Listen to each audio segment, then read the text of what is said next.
Hello boys and girls, welcome back to a Mandarin Let's Play. Now I've tried this I think twice before and because I'm an epic failure, I've completely failed at being able to keep up with a Let's Play of Dragon Age Origins. I did terribly the first time. I think I got 4 episodes in before I had to stop.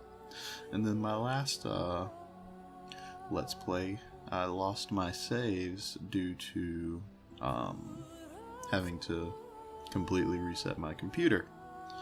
So this time we're going to start it, keep going, and we're going to tell the epic tale of the Grey Wardens in Fereldan, in the story that is Dragon Age Origins. So let's start up a new game in Dragon Age Origins.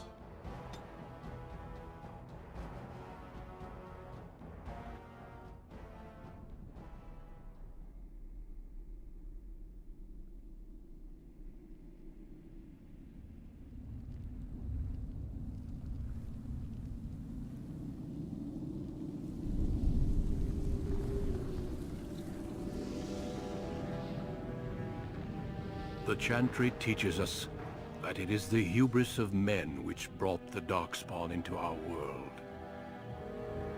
The mages had sought to usurp heaven, but instead they destroyed it.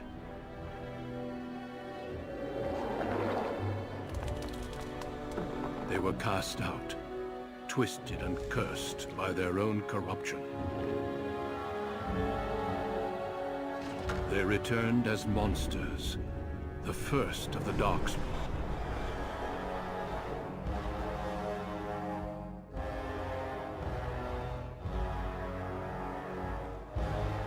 They became a blight upon the lands, unstoppable and relentless.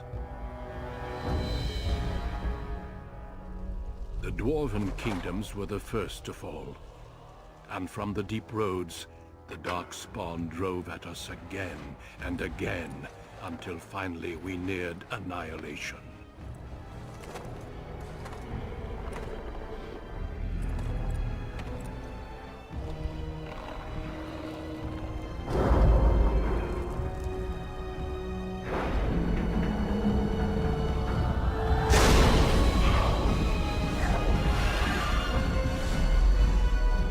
Until the Grey Wardens came. Men and women from every race, warriors and mages, barbarians and kings. The Grey Wardens sacrificed everything to stem the tide of darkness, and prevailed.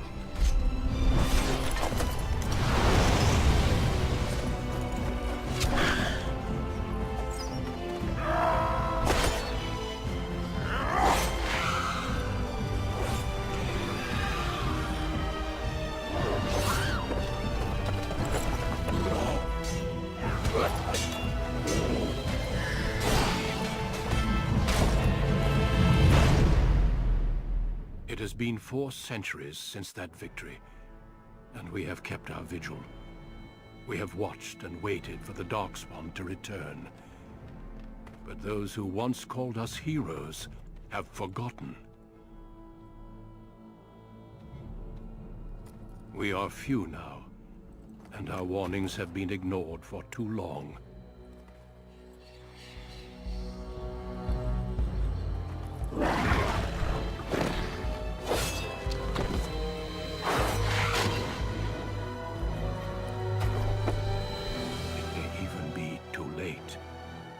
For I have seen with my own eyes what lies on the horizon.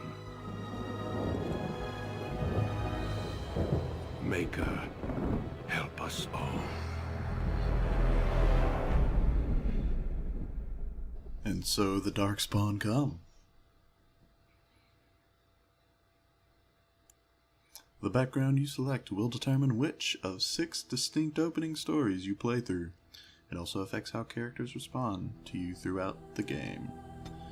Now, we could be human, be a nice noble, or we could be a mage, Or we can play an elf, again be a mage. Be either Dalish or a city elf. But since it's me, I of course have to choose a dwarven warrior. The warriors are powerful fighters, focusing on melee and ranged weapons to deal with their foes. They can withstand and deliver a great deal of punishment, and have a strong understanding of tactics and strategy. Specializations for a warrior include Berserker, Templar, Champion, and Reaver. They get 4 strength, 3 dexterity, and 3 constitution. And as a dwarf, they are rigidly bound by caste and tradition. The dwarves have been waging a losing war for generations, trying to protect the last stronghold of their once vast underground empire from the Darkspawn. Dwarves are very tough, and have a high resistance to all forms of magic, thus preventing them from becoming mages. They get 1 strength, 1 dexterity, 2 constitution, and a 10% chance to resist hostile magic. Now that's just cool. We could be a commoner, a casteless buffoon, having to fight through crime, poverty, and all that stuff. But I simply can't help myself. I simply have to choose the Dwarven Noble. As the favored child of the Dwarven King, you proudly take up your first military command, only to learn that the deadly intrigues of family and sycophants may pose a greater danger than even the battlefield. So, we're going to go ahead and see if I can't somehow create a good looking character. I'm pretty terrible at it. And I will see you all in a bit. So don't listen to my past self. I'm actually going to take a little time to talk to you guys while I'm sitting here creating the lovely orange fire-haired Mandarin. I just want to take a little time while I'm past me is making him that I just want to explain a little bit about how I want to try and add a little bit of my own story flair, my own kind of pizzazz to this character, instead of just being, oh, I choose what I want and it doesn't matter how things go. I just want to kind of explain how this character is going to shape out. So, starting out, we're going to be, of course, the favored child of the king. Well, in a bit, we're going to learn about how many children the king have, how these children interact with each other, one of them being us, and how it all fits together within the political spectrum and the military spectrum of the dwarf society. So, as the favored child of the king, I think it's fitting that we show that we're a good fit. We're going to be a kind, caring, noble dwarf when we need to be. However, the political side of this character is going to be very shrewd. He's going to take every option he can. He's not going to waste anything that could be of use to him or to someone he cares about. He is going to be very loyal to his family, even though there might be some fighting between them that happens, that kind of thing. And really, he's going to try and be the best he can for the Dwarven people. And how that might change or shape as the story goes on, we'll have to see. So, enjoy the rest of the character creation, and I'll speak with y'all again in a bit. So, we've made him. Hopefully, he looks good. I think he does. You know what? I didn't choose an eye color. It's a good eye color. Yeah, that looks good. Okay, did my little portrait. Let's choose a voice. No, it is gone. How do you do? Greetings. Greetings. Charmed, I'm sure. Ooh. Ah, there went the spell. It's not working. Move aside, please. Greetings. Greetings. Well, that didn't work. How do you do? Damn. Lost the spell. I kind of like that. New weapon. Scoot! Scoot. Okay. Yeah, let's go with that. Mandarin Iduken.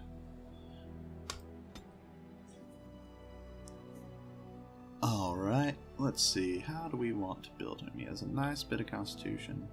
Now, since we are the main character, one thing, since he is a dwarven noble, I think he will need is a little bit of cunning. Because, you know, nobility, you gotta know how to talk, you gotta know how to play your bits here and there. And as a warrior, of course, we need more strength, a little bit of dexterity, and then some constitution. So, for our first point, let's go ahead and spin it in coercion. Then let's get powerful, almost necessary as a warrior, so that you don't have a bajillion fatigue when you start. And then let's go ahead and take shield pummel, because it's an awesome ability. And we're just going to play on normal, because I want to worry more about telling this awesome story than being awesome at the combat and having to go through all the tactics and so on. So, here we go.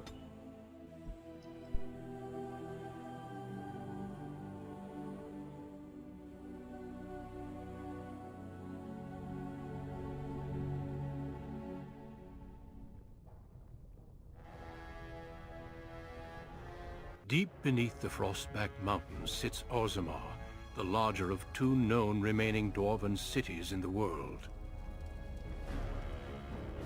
Orzammar was once the seat of a major empire connected by tunnels called deep roads, which stretched thousands of miles. The city now stands alone, cut off from the rest of the dwarven ancestral lands by the Darkspawn incursion.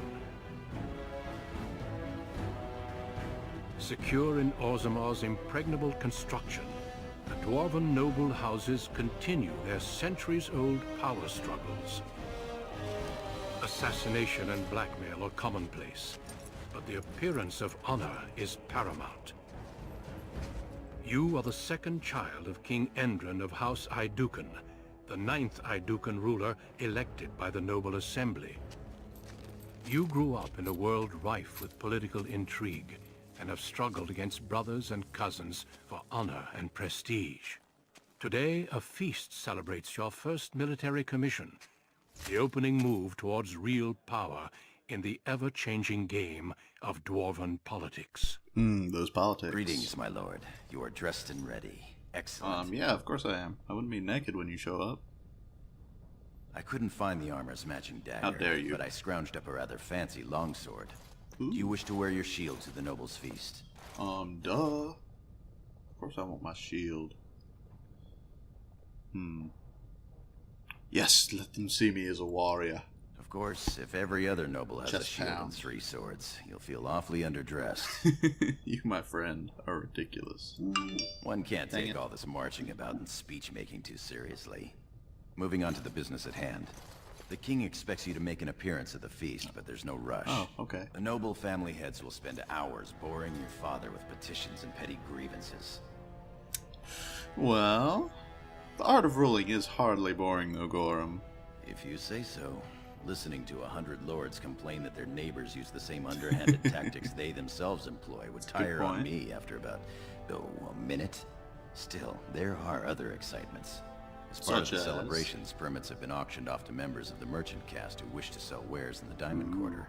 Lord Harrowmont has also opened up the provings for young warriors to test their mettle before tomorrow's battle. Perhaps we should go show them what single combat is really all about. And by we, I mean you. I'll practice my cheering. Why don't you want to fight in the provings, Gorham? You remember last year's open proving? It took your father's smith 6 hours to remove my helmet. That's a long time. I'm not meant for single combat. Guess not. I fight as my lord's second in shield. That's enough for me. My man. Proving sounds appealing. Let's go have a look. Right behind you, my lord. The day is ours until the feast. Alright. And as the DLC things pop up, oh, there's a save game. Fester Day. Okay. Since we're here in the first episode, I'll just go ahead and explain that I do have a few mods. I have the Grey Wardens of Fereldan, which gives all the Grey Wardens the armor and weaponry style gear that comes in the second game of Dragon Age, as well as the Templars of Fereldan, which does the same thing but for Templars. I have a couple different armor packs that I just think will be awesome, and we'll get to those when we get to those. And then I have another mod which will allow us to have a little bit of an extra companion. I know some people may call it cheating, but I think it makes more sense with this companion. So let's just go ahead and clean out my... Oh yeah, and of course I have the stuff from some of the DLCs, which will probably end us netting. Will probably end up netting us more gold than being used. Oh man, that's a whole lot of cunning. Okay, so, and then one more idea I have is that all these codexes, well, eventually they're going to give us a whole lot of good stuff in the story. So maybe at some point I'll make a couple side episodes or something that just go through those, or maybe you just want me to pull them up, slide through them, and let y'all pause them while, so y'all can read them. So, alright, seems that's everything from here. So, that's going to be our first episode. And until next time, I've been Mandarin, and I'll see you in the next episode of Dragon Age Origins.